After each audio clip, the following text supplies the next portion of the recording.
It's week 46 of the golfing calendar and just over a week until the Australian Open hits Sydney. But before we hook into the show, a massive thanks to our mates at Ping. They will help you play your best. You can get a Ping club fitting from your local golf shop or pro. Can't recommend it enough. And the Golf Clearance Outlet. Their Black November sale continues with new deals added daily. In-store if you're near one or online at golfclearanceoutlet.com.au. But now, feeling nearly as excited as David Micheluzzi, this is Nick O'Hearn and Mark Allen. Talk birdie to me. Great to be back at Golf Australia and Australian Golf Headquarters, Nick. We've been all over the place lately, so it is nice to be back. What have you brought? Now, we do this after an Australian win. What are you going to claim this? Well, I've got a good reason for this one because, first of all, you bagged the hell out of me, you two. Yeah, that's right. Last week for not bringing in a New Zealand wine. That's fair enough. However, we did commentate the Victorian PGA Championship down on the Mornington Peninsula. So I thought, you know what? I'm going to bring in a Mornington Pinot. This one's Red Claw. Haven't tried it, but I hear it's an absolute beauty. 2021 Pinot Noir. Well, go your hardest. There we go. That's all I can say. Okay. Well, see if you like it. Ooh, it's got a nice colour. It always sounds nice when you pour it next to that microphone. It certainly does, doesn't it? Go on. Cheers. All right. Cheers, guys. Cheers. Beautiful. Cheers. There we go. Okay. In case you're wondering, have you been just having a look at some of the results? Yeah, very happy with cheers that. to David Micheluzzi for winning the Vic PGA. We got caught up with drinking it. We're toasting who we were going to toast. How about some of the results on the weekend? I mean, kids, if you are thinking about turning pro, you'd want to start practice. I mean, the quality of golf played this weekend is probably the best I've seen for a long, long time on every tour. On the Challenger PGA Tour of Australasia, we had a kid from New Zealand in his first month shoot 67, 67, 66 the first three rounds and lead by 6. He didn't go on with it. We'll talk about that a little bit later. We saw Åberg. Oh, it's gone to Åberg now. Yeah, so it's not Aberg, it's not Åberg. No, it's Åberg. Well, that's what the Americans are calling him. Ludvig. We'll just call him Luddy. Luddy. Luddy shoots a couple of 61s on the weekend to rip that field to shreds and probably take Rookie of the Year over the young Eric Cole. Eric Cole, yeah. Yeah. They're both going to end up in the top 50 in the world after this week. That is a mighty effort. Yeah, on your first in your first year on the PGA Tour, I mean, Eric's been there all year and he's been good to watch. But Ludvig, what's he had, about 15, 14 weeks? And he's found his way in. And, you know, he turns pro, wins in Europe, plays a Ryder Cup and wins in America in the first 15 weeks of his career. Crazy. Can we talk about him in a tick? We will. And then on the DP World Tour, we had a bloke birdie the entire back 9 in round 3. Don't worry about that. Let's go to the girls. The girls went ballistic yet to be 21 under par to be anywhere near the lead after 3 rounds. I know. The standard is just getting better and better every year. I mean, I woke up Sunday morning after seeing Matt Wallace birdie every hole on the back 9. It was disappointing he didn't shoot 59. Yeah, I mean, he's soft. Yeah, he had an iron into the par 5 last. Needed to make eagle, knocked it in the bunker, almost hold the bunker shot. It's got to be a European Tour record, isn't it? 9 birdies in a row. It was. I think it equaled the European Tour record. I'm not sure if anyone's done it on the back 9 straight though on the back 9. Well, no one's ever birdied 9 holes in a row on any tour anywhere when it's actually the front of the back 9. Yeah. That's the first time that's ever happened. Do you guys remember how many birdies in a row you did as your maximum at any one point in time? 7.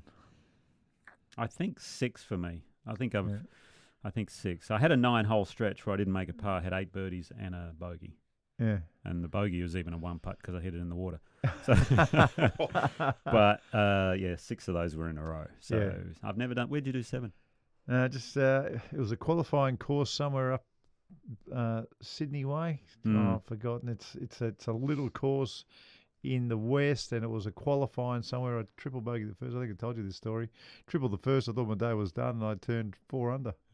Wow! Thanks for coming. But in honesty, it's just a qualifying on a little course. It wasn't a tournament course, but I always remember it. But you'd always remember those things. The thing is, when you get to 3, 4, 5, you don't want to actually start thinking about it because you just want to keep going and stay in that zone. Well, I was lucky because when I got going, all these par fives appeared from nowhere. I'd never seen the course before. And I think the first 4 were genuine, and then the 5th was a par 5, the 6th was a little hole, and the 7th was a par 5. So it just the timing was right. Yeah, it was. But as I said, I woke up Sunday morning and I'm looking at the scores, just checking the PGA Tour, the DP World Tour, and I see Matt Wallace shoot 60, 12 under. On the PGA Tour, you had Ludvig and Eric Cole both shoot 61. Mackenzie Hughes shot 60 that day. He shot 60, 63 over the weekend, didn't win the golf tournament. It's just ridiculous. How scary is that? It's ridiculous. And then you have, as you mentioned, LPGA. Yang ended up winning 27 under. Asian Tour, 24 under wins. Kabori here in Australia, 16 under through 3 days. As you mentioned, if you want to be a pro these days, just get out there and work your butt off because the standard is incredible. All the cuts are coming down. 4 or 5 under cuts are the norm now, whereas back in the day it was always square, 1 under, maybe 1 over, something like that.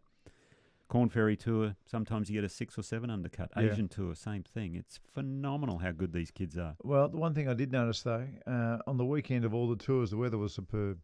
There was no wind in Georgia, and at the Earth course, it was a little bit windy, but pretty wide place and huge amounts of green space. The greens were enormous. I think Wallace said after his round they were picking and placing, ball in hand. Yeah, well, there you go. I know.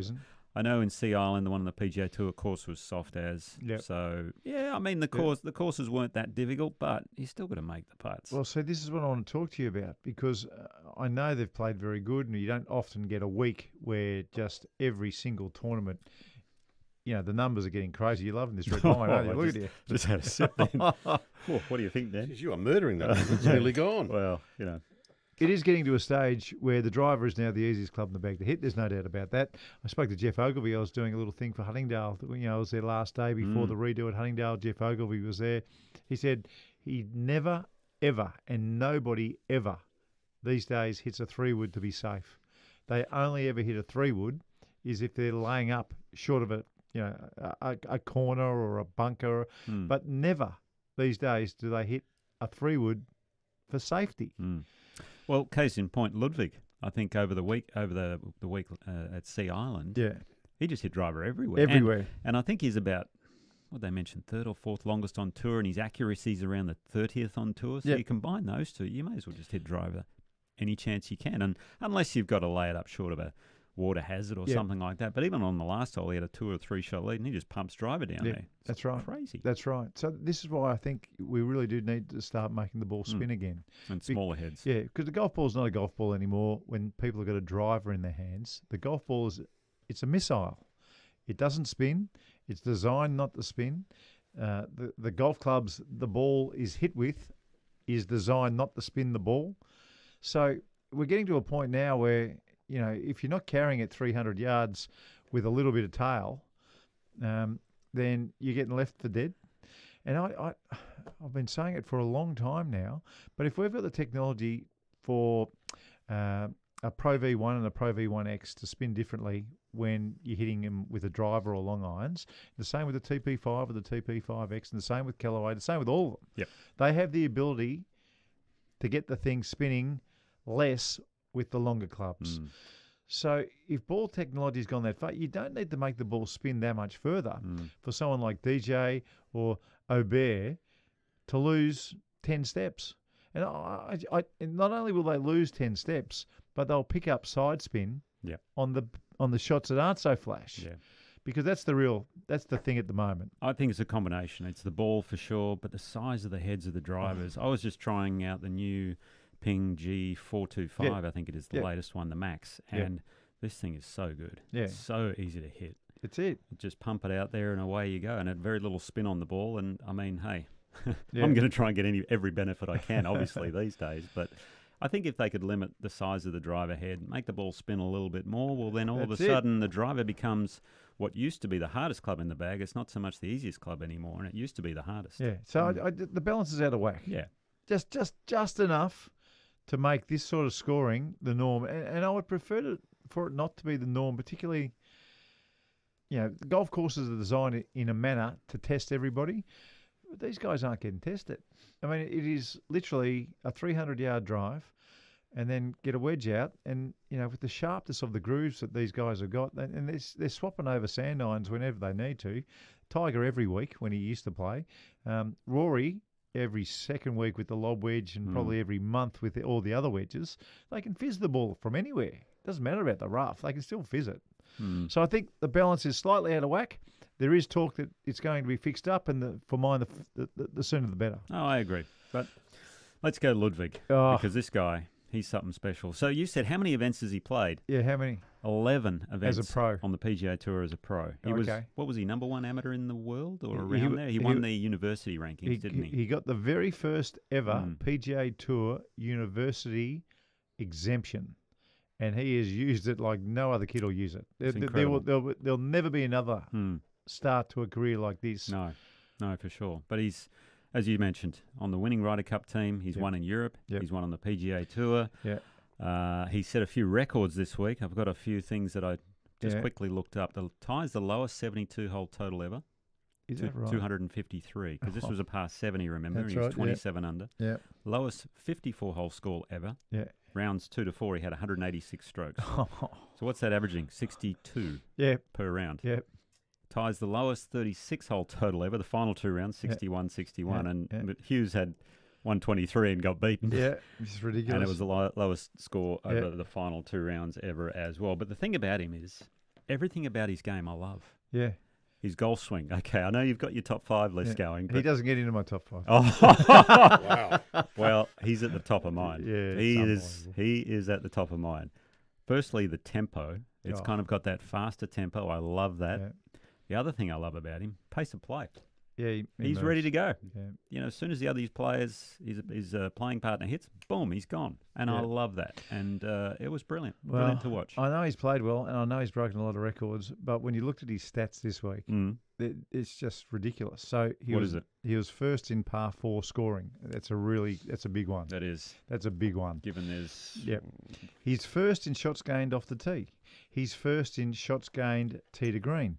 He's first in birdie percentage from 200 plus yards. So he's got that one as well. He's tied first for stand saves. He's tied first in total driving. He's tied first in total eagles. He's tied first in rough tendency. He's tied first in bogey avoidance. Only had 2 for the week. He's tied first from putting from 3 to 4 feet.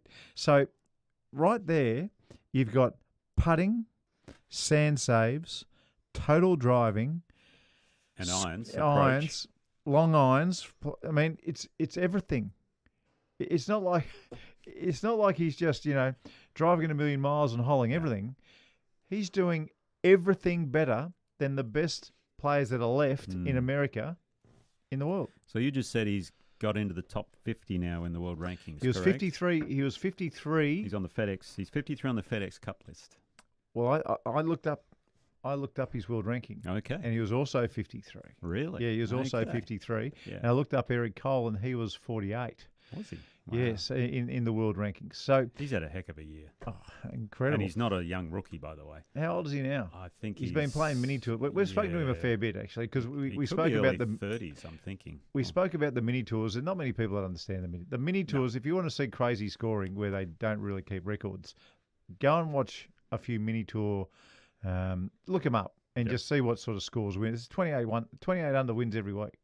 Every single week. Yep. It's insane. They don't play the tough courses. They don't have the best swings. They walk around. They look a bit strange, but they shoot some of the most ridiculous scores you can ever imagine. Eric Cole is a rookie this year. He's 35 years old. That is just unheard of on the PGA Tour. What's Ludvig? He's 23. Is that right? Ludvig, I think, is around 23, 24. Yeah. Now you got me looking up his, in case he was 53rd just on the. Well, I looked up. I went to the World Golf Rankings and he was 53rd, and I know Cole the same thing. He was inside the top 50. So they're both going to finish in the top 50, and both those boys in their rookie seasons will be playing all the majors next season. That is huge. What's your prediction for world ranking by the end of next year for Ludvig? Top 5 in the world. Really? Yeah. Okay. I think you'll. That's not a stretch. No, I was thinking top 10. I think you'll get. I think you'll get to top 10 in the world faster And than John Rahm. Scotty Scheffler, I remember him. Yeah, he raced up there as well. After he got that Ryder Cup pick, he just went through the roof. And coincidentally, Ludvig got the Ryder Cup pick, and look what he's doing. So yeah, that's right. There was a bit of debate about him, but I thought all along this kid's he's the real deal. What about the demeanour? You know, nothing's rushed. Even when he's chasing, I mean, this time he was leading and just did it so beautifully. But the birdies on 17 and 18, you know, the whole those putts. He got a bit of luck on 17. Yeah, I mean, it was moving. It was moving. Yeah, yep. It was moving. 18 just fell in the front. Yeah, that was perfect. And I saw some of the irons and the driving. Just so far with so much balance. But his temperament is the one for me that I think we should talk about. It's an important factor in professional golf. Well, we saw something with the temperament on the PGA Tour as well, which we'll discuss shortly. But actually, it wasn't on the PGA Tour; it was on the DP World Tour. So, if you didn't see this, Joust Luton, Mike Waite, Sponge used to caddy for him a little bit as well. Yeah, that's right. So he ended up hitting a tee shot on the 9th hole in the final round of the DP World Tour Championship. He wasn't happy with the tee shot. No, he wasn't. Threw the driver, went up a tree. In an effort to get the driver down, he threw a couple of other clubs up there. There was 3 clubs. 3 in the up tree. The tree. How did he get him down? Well, in the end, he gave up. He walked off. He walked off swearing, and he played the 9th hole with 11 clubs, which it doesn't really matter, one hole. And apparently, someone retrieved it and got it back to him on the 10th. It was a thing to behold. Would he be fined for that, Nick? Would he be fined? Yeah, for throwing the club, absolutely. Was €1,000 or something? What did he get? Probably more than that, I would imagine. I don't know what the fines are these days on the DP World Tour. The PGA Tour would be more than that for sure. But are we going to put the footage up on our socials? Have we got it? Oh, there's something there. There's some footage there, and there's a great photo I saw of someone trying to climb the tree and about 5 blokes just standing there looking. They're all looking up. It's very funny. But the other thing is that his caddy was just standing there going, well, how the heck am I going to get this club down? And you know, we had a bit of debate over the weekend about caddies. And now that's the time that you actually do need one, because you want one to climb up the tree. Kazuma Kabori, let's pivot into him because the shoot 67 at the Open course, then 67 on the Legends course, and then 66 on Saturday when he's on tally and in the last group. Only made 2 bogeys for the week at that stage. You and I look at him going, well, he's a cool character. He's had a great swing. He had the whole lot of it. The putting stroke. The putting stroke. It was like butter. Is just golden. And at the start of the coverage, like we always do when someone's got a big lead, we always say, it seems to get whittled away every single week. Yep. This week I didn't think it was going to happen. Even though he was playing with Micheluzzi, I thought he was too cool. I was sure he was, particularly the day and how well he plays at this golf course, because if you don't know, he won the Tour School. Q School. Yeah, the Challenger Australasian Tour School at the same venue, and did it easy. I just didn't think, I just felt like he was always going to make more birdies than bogeys on this golf course with the putting stroke and the way he'd been hitting the ball. Yeah, and with a 6-shot lead, you think, well, someone's going to have to go way low to catch him. But then we saw him on the first tee on his lonesome. Mm-hmm. And I know he's been, pulling that golf bag by himself his entire amateur career, and he's comfortable doing it. But when you're playing for big money, it's different. It's a different situation because, especially early in your career, playing on the Challenger PGA Tour of Australasia, you're not going to be presented 6 shots head start when $45,000 is at the end of the rainbow. Yeah. And look, I get the fact that, it's an expense thing. I mean, at the moment for a lot of young pros and things like that. However, I would have got someone just to pull the buggy for it because it saves. And the other thing is, by the end of the week, this Sunday, you've played your practice round, you played the Pro-Am if you got the invite. Yeah. You are tired. Cooked. 6 rounds of golf in a row wears you out. And Moona links, especially. It's a hard course to walk. That's a hard walk. And you've got to drag that buggy all the way around the golf course, all the way around the greens. You've got to rake your own bunkers. Do all the little things that a caddy you just take for granted. And you watch Micheluzzi, who was playing with him. He had the caddy and the bag. He's just it's like a stroll in the park, basically. So it's a lesson learnt. And I actually think, and you think the same thing, there almost should be a rule I think, for final day, maybe the last few groups or something last like 4 that. groups. Yeah, because it looks great on TV as well. Well, the product doesn't look as good. I mean, with a caddy is what I'm saying. If you knew the ins and outs of the coverage, everybody would be impressed. How they get the coverage up and going with limited cameras, limited manpower. It's been back through 4G. There's a lot going on. There is. I think it would be nice if the players agreed to make it look as professional as we all want it to look. Yep. So I'm not having a crack at anybody there. No. I just think if we're all in and we want to make the best product possible, I think it would be easy to get the players to agree. So it might only be 8 players. Let's say half of them have already got a caddy. Yep. So you're probably looking for 4 caddies just to make the coverage look superb. So I think that's got to be down the track. But I also think, Nick, it's for their own good. Yes. That's the other bit. It's for their own good. We're actually helping them. Now, a lot of them, they probably carried the bag or they pulled the bag and they got there by doing it that way. Yeah. Oh, I did the same thing. I mean, I carried my bag early on as well. But it's okay to carry and pull your own bag when you're playing well. When you're not playing well, like Kabori got off to a bad start. He hooked one off the first. He's 2 over through 3 or 4 holes. You're going, this is when a caddy earns their money. Yeah. So they can talk to you, just calm you down, get your mind away from the game between shots. That's so important because you could almost see him thinking as he's walking down the fairways going, what's going on with my game today? You don't even worry about it as you're walking down the fairway. You worry about it when you get to the golf ball. Yeah. The other thing with the caddy that's never spoken about is how valuable they are in the practice rounds. Yes. So I know when I first turned pro, when I turned pro, I wanted to be a really good player. I didn't want to play professional golf as a hobby. So Ian Stanley was somebody who came from my golf club at the time, which was Huntingdale Golf Club, and Bob Shear and all those guys. They really made sure that I had caddies right from the start, and that just was in my head. And I think I played well early because I used the caddy in the practice rounds, Monday, Tuesday, Wednesday. They were always there. In the end, on those days that aren't tournament days, they become your trainer. You've got a trainer. It'd be like boxing, How often can you just hit the heavy bag? Yep. Every once in a while, you've got someone who gets the pads and you're doing some different stuff, or even better, they might get in the ring and spar with you. For sure. So they'll put pressure on you. They'll, instead of hitting 4 chips and then hitting a few putts, sometimes when you've got a caddy and they're rolling the ball back to you around every green on a golf course you've never seen before, you're 12. I mean, the difference in getting sharp and ready to play a tournament, it's extreme when you've got a caddy helping out. I totally agree. And if you have at each course, for instance, here in Australia, you could just get some of the local young, either juniors or the club champion or whatever. They know the golf course and they can really help these players out. Yes. And you had a great relationship with yours. I mean, I never played with you and Wilbur, but I saw you together. And obviously I've heard you talk about Wilbur as well. But some of the situations, just gives a bit of an insight. Some of the situations you may well have been in where Wilbur was there and you could just lean on him a little bit. Absolutely. Or even better, when Wilbur knew that something might have been floating around, a little butterfly floating around in your scone, and he could tell. For sure. And he could.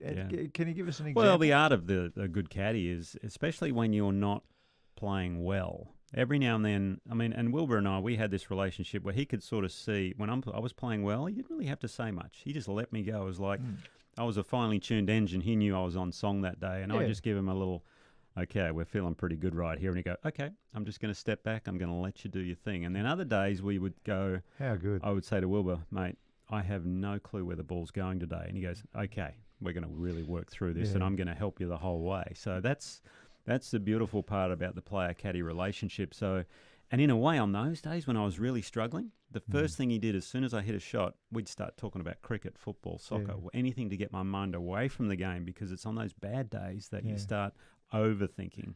Yeah. And that's when a caddy, I think, earns their money the most. And it really helped me. Probably the prime example was when I missed a 3-foot putt to win the Australian PGA Championship at Coolum. I mean, I was just a mess afterwards in the scorer's hut, and I was trying to go, okay, I couldn't even see my scorecard. I was just, in a complete daze. Yep. And we're sitting there, and I've signed my card eventually. I got him to check it because I said, "Is this right, mate? Yeah. I'm really struggling here," and he knew it. You're in a state. Yeah. And the cart ride from the scorer's hut back to the 18th tee was about a 2 or 3 4-minute ride. That ride, we had a really good chat together, and he got my mind switched back on. He says, hey, you haven't lost this. We're still in it. You're playing phenomenal golf. Let's just go one shot at a time. And if he wasn't there, I'm not sure I would have won that golf tournament. It made a massive difference. Isn't that a great example? Now I want to ask you this question. Kazuma, he hit a really bad drive off the first. A bad one, and it's so bad he had to chip it out sideways. Now, if Wilbur was on the tee with young Kazuma, I reckon he would have been able to sense something. And he doesn't have to get into his head at that stage. It's almost just a distraction. Yeah. Hey, look over here. That's it right there. Look over here. Come with me over here. Or just anything. Yeah. And just relax the kid. Mm-hmm. If Kazuma's got someone who's doing that for him, he pipes one down the middle. I'm absolutely certain of it. He doesn't make bogey on the first. And away he goes. Yeah. Tick-tock. And it's there. And you know what? I reckon some of these kids do it because they're trying to save money. Yes, I totally agree. And I understand it. Yep. It's like early on in my career when I was travelling to Europe, one of the best bits of advice I ever got was do not go in economy, go business class. Your body will appreciate it because if you lie down and you get the flat bed and all that, it was expensive. At the time I was thinking, not sure I can afford this. This is really expensive, but it paid off. You got to back yourself. Absolutely. I know. I got to the last stage of the US Tour School 1 year and business, Yeah. You just had to buy. It was like an $8,000. There was more money. It was an $8,000 ticket. I think the entry fee to the tour school back then was like $7,000 or $8,000 US. So, add those two up, it's $20,000 already. It's 6 rounds, so it's 8 rounds with a caddy. It just went up and up and up and up. I missed the tour school. Got my little card on the secondary school over there, the Hogan Tour or whatever it was, or Nike Tour or whatever. But I know that if I didn't go business class, I was cooked. Yep, for sure. So there are all these things where you've got to spend. It's the old saying, isn't it? You got to spend money to make money. You got it. Is there a psychological impact as well in having one? And what I mean by that is, how if you got a new car, you're in a new car, you feel $1 million. You got a brand new suit, you feel $1 million. If you don't have a caddy and the bloke you're playing against does, do you feel like slightly lesser against him? I would have. I never let myself have that feeling. I always had a good caddy. I always wanted to have every possible advantage going my way. One of those reasons was I wasn't, good enough. Like Nico, I had to have everything going, pointing in the right direction. Like you couldn't have afforded to.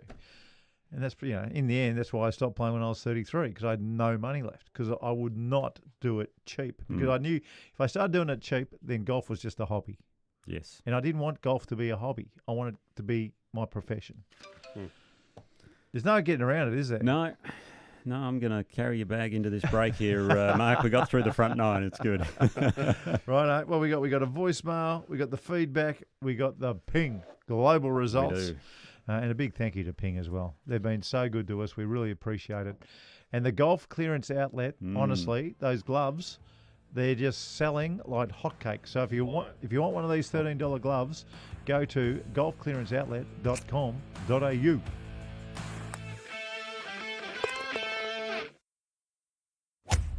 Like the podcast? Oh, maybe tell a friend. Drop them a text or share it on your socials. This is Talk Birdie with Nick O'Hearn and Mark Allen. Hey, I just said to go to the Golf Clearance Outlet if you want one of those gloves. Sam Colosimo, he would kill me because he would want everyone to know there's not just gloves at the Golf Clearance Outlet. There are the biggest brands in golf.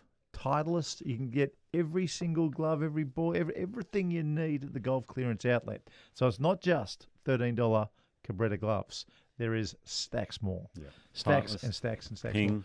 Titleist, Ping, everything. You go there, you'll get looked after. Now, you guys heard the voicemail beep just before the break, which means we have a voicemail. Okay, hit us with it. You have one new voicemail. New message.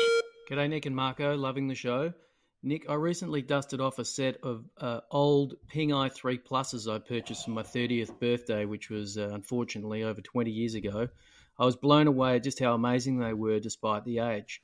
I've been using T200 Titleists of late, but these pings are absolutely pure. So my question to you is, what were your favourite pings, and would the Ping i3 Pluses still be legal today? Also, Marco, thanks for the masterclass tip on the Greg Norman hip movement. That has been an absolute game changer for my driver. Thanks, boys. Love the show. Isn't that nice? The Ping i3 Pluses. I'm wondering if he's thinking about the i3 blades. Maybe. Yeah, because I've got the i3 blades. I still have a set. They're quite. They used to have the i2 Pluses. Yeah. I'm not sure they did an i3 Plus, but I'm thinking he might be meaning the i3 blades. I'm going to go with that. Yeah. They are pure, by the way. I had a hit with them about a month or so ago, I think, and they still feel fantastic. I love all the Ping range. Every time Ping brought out a new iron, I went from... The only ones that looked really funky were the Ping Zings. Oh. Do you remember those? Yeah. The i2s. Lucy and Tinkler had a set of them. Oh, yeah. And Luce, he loved it. I reckon he had that same set for about 15 years. So they had the i2s and then maybe the i2 Plus, and they might have been the ones with the box grooves, and they had that whole debate about whether the grooves were legal and things like that. I'm not sure if they'd be legal these days. No, I don't know. They're not legal. Yeah. And then they went to the i3 blades, and then they went through the whole S59, 58, 57 range. My favourites out of all those, the S56s, there was something about those that just looked perfect to my eye. And now I have the i-blades, and I'm waiting for the new blueprint, the S blueprint to come. So I've ordered them, and they're coming. But I love that he's got those ones out again, the i3 blades. I think they're a phenomenal iron. When I was a kid, I was 16 years old, and Bernard Langer came to town to play the Australian Masters, and he had the old beryllium lob wedge. Oh, yeah. And, the first ones with the illegal grooves. He had the beryllium lob wedge and the sand wedge. Yeah. And I saw them, and I saved and saved and saved and saved and saved, and I got them. I just could. I was fizzing the ball that much. The beryllium copper. Oh, they were incredible. Peter Fowler, he always had an old Ping i2 lob wedge. Yeah. He'd use that out of the bunker. How about the grind on that thing? Oh my gosh, it was incredible. The heel, it was just, he ground the heck out of that thing, and it was something to watch him out of the bunkers in the short game. Peter's been a long time Ping player. Yeah, he's been a superstar. That's a great voicemail from Sam. And if you want to leave one for us, go to talkbirdietome.com.au. Leave a message, send it in, and we'll play it on the pod. Beautiful. We got time for some feedback? We do.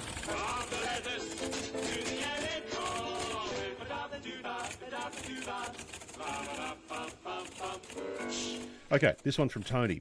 Hey guys, I love the pod. Wednesday is now my favourite day. That's very nice. Oh, very beautiful. Nice. Although the pod goes Comes up on out Tuesday. Yeah. Doesn't have time, obviously. Yeah. We'll go with that. Yeah. I was at RQ for my induction day for the PGA next Thursday, and look who I saw in a poster for the PGA. Champion, love it. And see the photo there? Photo of Nico. Yeah, that was when I missed that 3-foot putt, and Wilbur got me steadied and won in the playoff. So that they call it the drive of fame. So basically, you can turn up at any tournament now, even some of the amateur tournaments. They got pictures of the past champions as you drive in. It's fantastic. It is. They do it at the Vic Open down at 13th Beach as you're driving in there. But the PGA, it's a lot of fun. And RQ this week for the Australian PGA Championship. I might even go down and maybe sneak a photo next to it. Who knows? Is there a past champions Boost category? the ego a bit. Could you have played if you wanted to? Possibly. Yeah. I'd probably need an invite. I don't know I don't know how many years the past champion extends. Can I tell you this on the PGA? Go on. Well, I'm in a category for career money that I could use to play on the Challenger PGA Tour of Australasia. You get 2 years, given my career money status and all that. But I don't play and practice anymore, and there's no point in me taking a spot away from one of these kids. No, that's the right attitude. I did notice the fourth member of our commentary team, Ryan Lynch, he flew up to Queensland to try and qualify. So he had no practice. Went up there, shot even par, missed qualifying by 2 shots. Oh, I was going to ask, I saw the scores. I didn't know how many spots they had available. 5. I saw he shot. Yeah. Sure, he shot level. That's really good. Yeah, it's really, really good. So what's that called? Is that called the Walk of Fame? Is it what's called? The Drive of Fame. The Drive of Fame. It'll be on the par 3. I think it's about the 16th or 17th hole, something like that. You know what they should do? They should have had the photos of all the guys who finished second and have that on the walk to the toilets. Yeah. Number twos. I would feature prominently at the Australian. I would feature prominently at the Australian Open. Dodsey. I love watching Aussie golf at the moment. If we could cover a few more groups, it'd be even better, but I'll take what we have right now. I love the commentary on attacking golf. It's like getting a free lesson listening to you guys and explaining why things are happening. Oh, that's great. Thank you. Thanks, Glenn. We enjoy talking about golf. We really do. Yeah. From Anonymous, this guy said, can you please not say my name? Oh, so we will keep it controversial. Anonymous here. Okay. I'm a bit disappointed Dan has been knocked back from Portsea. I'm a few metres from the fourth green. My lawnmower and leaf blower will be running about 50 minutes after his tee times. Oh, come on. You can't be doing that, Anonymous. Come on. It's a bit petty. It is a little bit petty. On Dan Andrews, we have another one. Marco, strap yourself in here, buddy. Righto. All right, this is from Lachlan. Yes. Now, and we're nothing if not honest on this podcast. Of course we are. Yep. Lachlan has said, hey guys, I'm a big fan of the podcast and thoroughly enjoy the weekly celebration of all things Aussie golf. I was a bit confused on last week's podcast to hear the chat around and the lack of criticism for the alleged refusal of membership for Dan Andrews at Portsea. This sort of behaviour is what gives golf a bad name and contradicts the idea that golf is open to everyone, even if it's someone you don't like. Well, no, everyone's very much entitled to their thoughts, and there's lots of people who think exactly like that. But unfortunately, at a golf club, golf clubs are not just for golf. Golf clubs, for a lot of people, it's where they are social.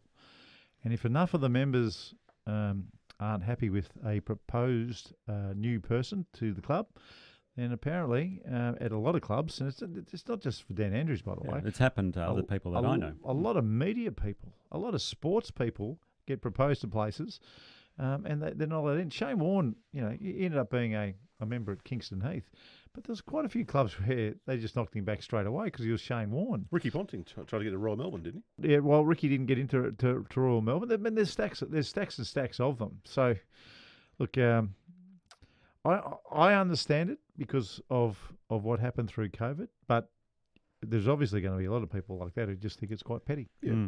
This is from Richard. Hey, guys, what happened to Craig Parry? He did some Japan tour after finishing the PGA, but he seems like he hasn't had a putt since. Pez stopped playing golf and he's quite happy living on his boat in Sydney Harbour. He secretly made millions and millions of dollars, Craig Parry. He did very well. And I have that much respect for him. I was a Schweppes player. I wore a Schweppes visor for my whole career, and of course so did Craig Parry. He wore the same. So I was at a lot of functions with him. I loved him. I really loved him, and I had that much admiration because, the way he hit the golf ball, it wasn't like he was Adam Scott, but mentally he was as tough a competitor in the history, not just in Australia, ever. Yep. He was one of the toughest bastards you would ever meet on the golf course. Yeah, when some players, when they get a sniff of a win, another player comes to mind, Peter Senior. Yeah, I mean, when he gets a sniff of victory, it's unbelievable how hard it is to beat him. And going to, is it Richards? Yeah, Richards' message there. So when Craig finished his time in the US, I think he had like a 10-year exemption after he won at Doral. Remember, he holed that 6-iron. 6-iron, on the final hole. He got a long time exemption from that. But when that finished, he was coming back to Australia. Said he was going to go play Japan because he had an exemption there as well from however many tournaments he won over there. And I ended up renting his house at Alworth. Oh, did you? So that's the reason I ended up at Alworth. I rented his house.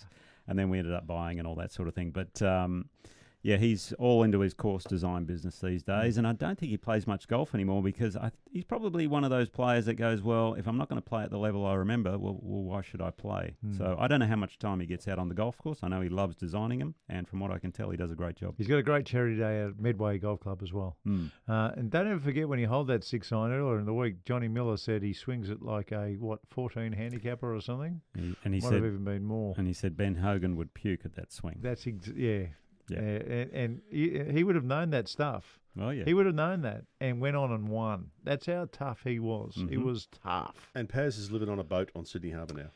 Pretty much. Yeah, wow. Yeah. And at that tournament in Doral, he held the 6-iron. I think the guy he beat, another guy so tough to beat, was Scott Verplank. Oh, that's right. I think it was him. And Scotty, I tell you what, here's another guy who maximised what he had. Yeah. Unbelievable how good a player he was for the golf swing he had. Yep. All right, last bit of feedback and end on a really nice positive one here from Adam McKenzie. Hey guys, another great listen. This is on last week's pod. Another great listen and a laugh while at work. The tips have been spot on too.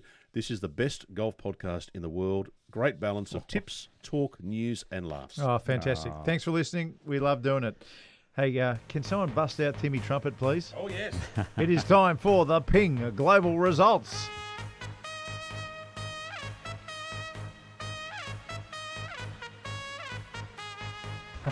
Oh, how good is that? So good. I love that. Love that intro now. Ping Global Results. My goodness. Okay, well, let's start off. I know. This has got to be a good one, and it is actually. The DP World Tour Championship, final event of the year. Rory, going into it, he'd actually already won it. Yeah. And this is the 5th time he's won. 5. I didn't know that. He's won the tour. Now, he's still behind the record of Colin Montgomery, your favourite player. Yeah. He won 8. How many times in a row? 8 He won 8 Order times in of a row. Merit titles. I think 7 in a row. 7 in a row and won another one somewhere. Somewhere, yeah. It could have been 8 in a row. Freakish. I'm not sure. Anyway, Freakish. but Nikolai Højgaard, what a finish. Birdies 5 of the last 6. He actually missed about a 5-foot putt on the last hole for 6 on the bounce. Oh, did he really? I didn't Yeah. know that. I know he bogeyed 12 and then birdied the next 5. And he was in the scorer's hut afterward looking a bit forlorn. I mean, he just shot 8 under 64, and he's thinking these guys might be able to catch me here. But as it turned out, Victor Hovland, Tommy Fleetwood, Matt Wallace, Yeah. they tried to eagle the last, but none of them could do it, unfortunately. Højgaard came second last week as well. I had a look at the prize money. It's well and truly over €3 million in the last 2 weeks. For Nikolai. Unbelievable. Not too bad. Now, there was a bit of a sob story for his brother Rasmus What because the top 10 not already exempt Oh, no. earn PGA Tour Oh, no. cards from the DP World Tour now. They've got this new thing Yeah. that's come in. I know Americans hate it. Yeah. I love it Yeah, I think it's because it great. helps us. Well, we got Ryan Fox, Yep. New Zealander. He got a card. Adrian Moronk, Bobby McIntyre, who's coming down for one of our tournaments. Fantastic. Which is brilliant. Rio Hitsatsune, who comes down as well. He played They the all might PGA. go over. Well, Fantastic. they've got PGA Tour cards now, but Rasmus, his brother, Nikolai already has his wrapped up. Rasmus, his brother, had it wrapped up, but then he ended up, what did he do on the last hole? He hit it in the water. Ended up making par, though. Yeah. And then the Frenchman, Pavon, birdies the last 4 holes Are to you- knock him out. Oh, you're kidding Knocked me. him out. So So Pavon Rasmus, goes. so Pavon goes. Oh. Rasmus won't be going over with Nikolai, but I'm sure he'll get some starts anyway, so he'll be just fine. On the Australasian side of things at the event, tied for 15th, Minwoo Lee, nice result. Ryan Fox 34th, Lucas Herbert 38th, and Daniel Hillier also tied for 38th. And the other thing that was happening last week, when the pod came out, we weren't quite sure how it was all going to unfold, but the DP World Tour Q School was on. 2 players from Australasia got through. 7th card goes to Sam Jones, a New Zealander. And Fabulous. admittedly, I don't know who Sam is, and I'm going to look out for him now. So I haven't seen him play yet, but West Australian Hayden Barron, he got the 10th card. He played some phenomenal golf down the stretch. 3 WA boys made the cut. The rest of the guys, unfortunately, didn't. Just on Hayden Barron, when I was looking at the stats for this year on our computer when we do the commentary, guess who had the lowest scoring average on the Australasian PGA Tour?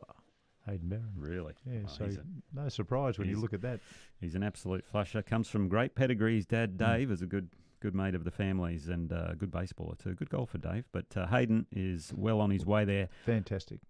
Hayden Hopewell was unfortunately 2 shots off the mark, and Connor McKinney didn't quite get through They made the cut, but they didn't get their cards. But they will have full challenge to a status for next year, I believe. So that's very good for them. Beauty. PGA Tour, the RSM Classic at Sea Island. I played this golf course, and I didn't think it was that easy, but 27 under. Thank you very much. Ludvig, back-to-back 61s, beat Mackenzie Hughes by 4 strokes in the end. It was actually closer than that coming down the stretch.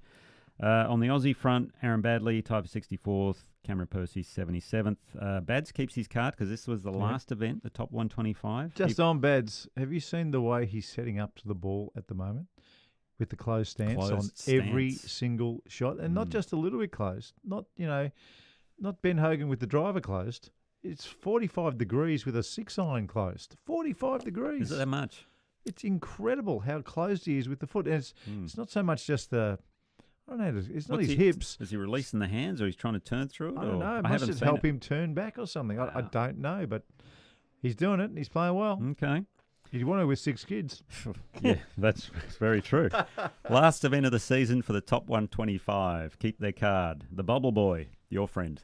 Who? Carl Yuan. Oh, with, no. with the crazy finish.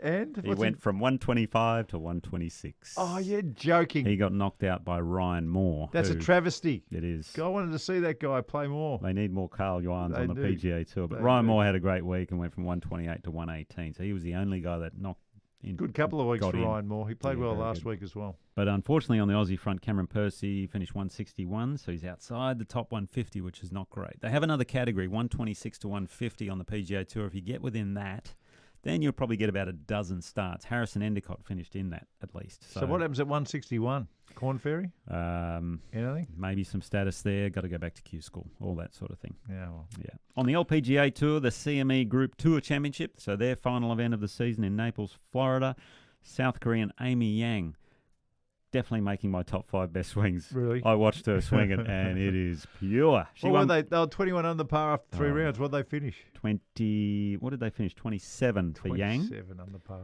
Yeah, and she won by, I think, 2 from by 3 shots from Alison Lee and Nasa Hataoka, and she took home the $2 million prize, the biggest prize in women's golf. Nice. Phenomenal. She Wow. held a wedge on the 13th for eagle to take the lead, and birdied the last 2 holes. And on the final hole, I think she's leading by 1. No, she's leading by 2. So there's a chance her playing partner, and I thought, okay, this is going to be a good test to the golf swing. Never missed a beat. And hit Really? it to about 10 feet, rolled it in for birdie. Thank you very much. Pre-shot, the whole so lot. pure. Yeah. Minjee Lee was the best of the Australians, tied for 8th. Hannah Green What'd she shoot in the last round? tied Because she for was up there. 23rd. She was about 5th after 3 rounds. Yeah, I think she had 69, something like that in couple the under. final round. 3 under, I think. So, 3 yeah. under and lost a bit of ground. Wow. It was crazy. On the Ladies European Tour, Mallorca Ladies Open, there's only one more event left. The top 70 keep their cards, so there's quite a bit happening over there still in Europe. Germany's Alexandra Fosterling had a 5-shot win, but our own Kirsten Rudgley tied for 31st, so she's going to keep her card. She's 43rd on the money list. On the Asian Tour, Indonesian Masters, India's Gunjit Bulla went wire to wire for a 5-shot win over countryman Karandeep Kocher. Nice. I'm getting this out with the red. I tell you, the red claws. The red helps you a lot. The red claw red is beautiful right now. So New Zealand, how's this? Ben Campbell, he won in Hong Kong. Yeah. Finished 3rd this week. He's rolling in the cash My right now. God. He's rolling in the cash. Brilliant. But Jack Thompson had another good week. Tied for 14th. Travis Smythe tied for 24th. Another ping player. Was the best of the Aussies. And then obviously on the home front, Victorian PGA Championship at Moon Links, David Micheluzzi. Final round 68, overran Kazuma Kabori, and Ben Eccles was second, also shot a 68. And Eccles goes to number 1 on the order of merit Number 1. at this stage after finishing second. Where do you have the win? At the WA PGA in Kalgoorlie. Correct, correct. So this week we've got the Australian PGA Championship. A lot of our big names coming back. Adam Scott, Cam Smith, Min Woo. Can't wait to see that. But the other big news in golf, Tiger Woods. Yes. He has announced he's playing the Hero World Challenge in Albany. Yeah, isn't that great? So I'm thinking he's going to test himself out. 4 rounds of walking. Now, Albany, it's as flat as a pancake out there. I've been there. It's the Bahamas Resort, all that sort of stuff, owned by Tavistock, which is Isleworth, Lake Nona. Never played the course. It looked pretty good because it was just being built when I was over there. So next year, the majors are these venues. Tell me which you think he might play. Valhalla, the PGA. No. Yeah, I don't think so either. No. Augusta's the Masters. Yes, no. he's going to. Yeah, I think he'll play. That's the hardest walk out I of know, anything. but I think he'll play in the Augusta. I think right. he just loves going. Royal Troon, the British Open. Has to. Yeah. And the US Open, Pinehurst. It's pretty flat. Very flat. Yeah, very I think flat. he will play that one for sure. Okay. I'm thinking Pinehurst and Troon. I'm not sure about Augusta or Valhalla. Don't forget my prediction. I know. Where he will play the Champions Tour in a golf cart, get sharp for the majors, and he'll win one in his 50s. He will win one in his 50s. If he'd be thinking if Phil Mickelson can win a PGA Championship at 51, he still probably thinks he can win until he's 55. Hey, you heard it here first, folks, on Talk Birdie to Me podcast. That is the Ping Global results. Hang now on. Oh, There's one more. Oh. I've just got to interject. Okay. Charlie Woods, his high school team won the state championship. Oh. And it's something that Tiger Woods never achieved. So Charlie Really? has got one over his dad. He was only 14 years old. I think he's only a freshman in high school over there because only the last 4 years count. But they won the state championship. Hey, Dan, I think Mark's on the Charlie Woods watch. Yeah, I am. I think he is full on into this. He Charlie 100% Woods. is. Hey, before we get on to the top 5, can I ask you a question about the Victorian PGA? Yeah. So I was watching on the weekend. You guys were commentating, and I was on the couch with my arse on the couch and a beer in my hand. That doesn't surprise anyone. Yeah. Hey. Jeez, come on. And I think it was maybe the 10th or 11th hole on Sunday afternoon, and Micheluzzi was on the hole and he was measuring up a putt, and he looked at the hole and he went back about 3 metres and he crouched down for a little bit and he had a look, and then he went back another 12th hole. 12th hole. After he hit that 50-degree thing, he was trying to hit it into the front edge and it went to the back of the green. Yeah. So what was he? Talk me through what he was doing then. Well, what he was doing is a very, very long putt, obviously, so he's trying to break it down into sections, and that's what you can do on longer putts. If you've got a bit of a ridge to go up and over and down, and there might be 2 or 3 different sections to it, you break it down from the hole backwards. You look at the last section first, and you go, right, what's this going to do? Where does the ball need to be travelling when it gets to this area? And then you work back from there, probably another point, maybe a third of the way, and you go, right, I need to be this spot here to get it up and over this tier or whatever it was, and then back to the ball and away you go. And that's kind of the best way to break down those longer putts, especially when there's a tier or a ridge that you need to count. Because that was a tricky one. There was a few little sort of curves and sometimes when there's a really long putt and it's up and down hills, you can't really see the hole where you're getting the ball to start. So when you get on top of it, when you're having those little strokes halfway, you're just trying to picture how hard the ball is rolling at the top of that ridge. Yes. And then you get back to where you're starting, and then you kind of take the hole out of it. It just uncomplicates what they're trying to do. You're just trying to hit the ball at that middle spot at that pace. Yeah, perfect. And the other thing to remember on that is the first part of its journey is when you're hitting the ball will be travelling the fastest. So that'll be the least amount of break it's going to have. It'll always break the most at the end. So work from the hole backwards is the best way. Well, it's time for this week's top 5.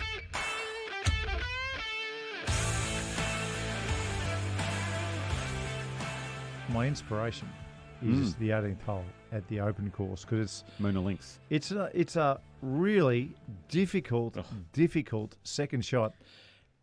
But once you get over all those bunkers in the middle, it's actually okay. But it has a really unusual challenge on that hole. I had to describe the flyover a couple of times. Yes. And it was very interesting. You did a pretty good job, actually. I've visited most of those bunkers. Anyway, so I started to think, all right, best final hole in the world, best final holes in the world that don't host major championships, because they've got all the good ones. They've got all the famous ones if a major championship's been played there. So I'm going to start at number 5 like we do, and I will never forget Christy O'Connor Jr. hitting a 2-iron over water from 220 yards to 2 feet to beat Fred Couples in a Ryder Cup. So the 18th hole there has a special place. I also think it's where Jack Nicklaus... No. No? No. He didn't give the putt to Tony Jacklin? No, I think that was at Wentworth. We'll have to look that up. Okay. Can you just look up Nicholas Jacklin, please? Concession. Well, you keep going while I look that up. Nicholas Jacklin Where are you Concession. thinking it's at? I think it was at the Belfry. The Belfry, Where do you think it was at? I think it was at Wentworth, but I could be wrong. All right. Now, the other famous shot, Yes. Seve, I think, hit a 3-wood out of the fairway bunker there at the Belfry. And Nick Faldo said it's the greatest shot he has ever seen, because he thought there's no way he can get a 3-wood out of this bunker. What about the driver that he hit onto the 10th? He hit it. There's water yes. on the front. That was at the Belfry as well. That's one of my favourite 10th. We should do a 10th hole, because that one, Riviera 10th, Royal Melbourne, West, there's so many good 10th holes. Anyway, we'll get to that another time. Hang on. It looks like we got something. Royal Birkdale. Oh, Birkdale. We're both wrong. Goodness. Wow. me. Okay. Right. Jeez. So the Belfry stays as my number 5. Okay. Okay. I like that. It's an hole. unusual. Number 4, you'll be happy, Coolum. It's an iconic Oh, yes. 18th hole in Australia. And whether you try to win a championship, or in my case, you're trying to keep your card, it was always the last. I always seemed to come to that hole needing to make a par to keep my card. Or in John Daly's case, throwing the putter way into the water because he's so frustrated. So the 18th at Coolum is an absolute ripper. Number 3. I don't speak about this hole very often. Okay. But only the best have done well at the 18th at Lake Carrinup. Only the best going around. Oh, and what did you have there to shoot the course record? 66. Did you have a birdie or a par on the final No, I got up hole? and down from the front. I was leaking that much oil. It wasn't funny. It's a very good hole, straight up the hill over this big thing. It's a Another ripper. one. Number 2, Royal Melbourne Composite. the 18th of the East is simply one of the greatest holes of all time. But I think a lot of people gravitate to my number one. It just looks so beautiful, and it is so iconic, and it does not hold a major. Comes the week after the Masters, 18 at Hilton Head. Oh, yes. Just superb. At Harbour Town. I love that hole. It is the widest. It's almost as wide a fairway as the first at St Andrews. Are you scared to miss it, though? Yes. The worst thing is you've got to carry it about, I'm thinking 210 metres, 220 metres off the tee. Yeah. Typically it plays a little downwind, sometimes into, obviously, if it's the opposite. But it's so wide. But then you don't want to go further than about 260, 270. So you can't go too far. If you go up the right, that's the ideal spot, but then you've got out of bounds along the right. So you've got to be wary of that as well. And then the second shot is so hard. But you got the lighthouse in the background, such an iconic. I've never been there, but downwind, I always feel like the players need to flirt by going too far. Yes. So that they can hit a wedge that will actually spin on that tiny green. Because if you're kind of in the middle and you're hitting an 8-iron into it, even the best players aren't getting the ball to stop. Yeah, I've hit 6 5-irons, 7-irons into that green, and it's rock hard. Yeah. So, you need something short coming in there if possible. Can't go left, obviously, because I don't know what sound it is. It's one of those sounds or whatever they call it over there. It's a great looking hole. Really good. It would have suited you, that I like course. that top 5. That's good. Would have suited you, that joint. So I had plenty of top 10s there. Yeah, I bet.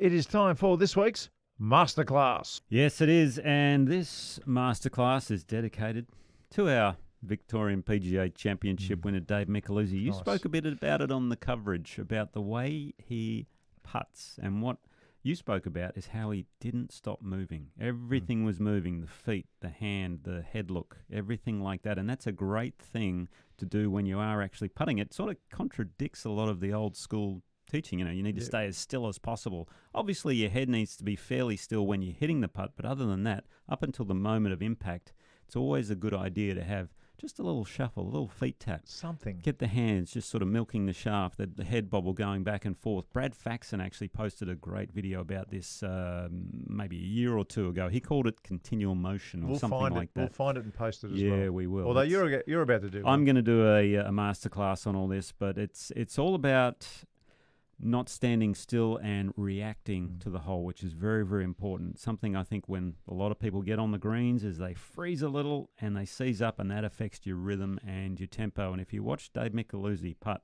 on Sunday, I mean, he just never looked like he was going to miss, and he holds some clutch putts coming down the stretch. So I'll post it on socials.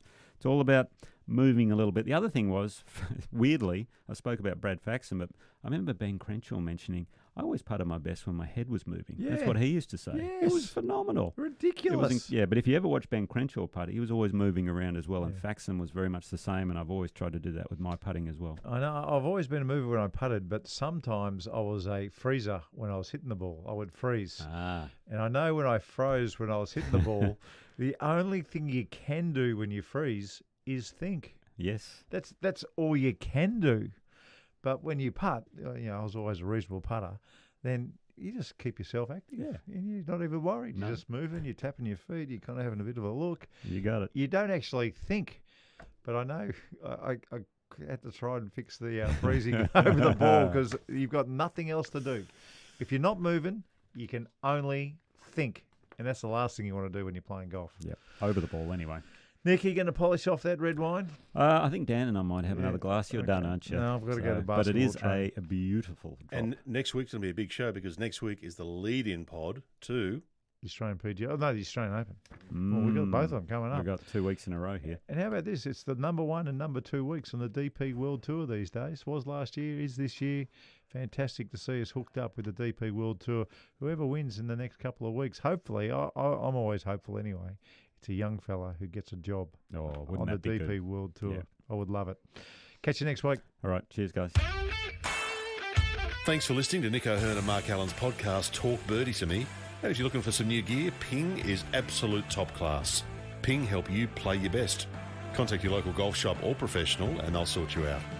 And the Golf Clearance Outlet, who beat everyone's prices. They're in Melbourne, Sydney, Brisbane and Perth, and online at golfclearanceoutlet.com.au. I've got a favour to ask. Wherever you listen, if you get a chance to rate and review the pod, that would be fantastic. And if you subscribe, you'll never miss an episode. Talk Birdies and his executive producer is Dan Bradley at Kaizen Media, and sound design is by Daryl Misson at loudzebra.com.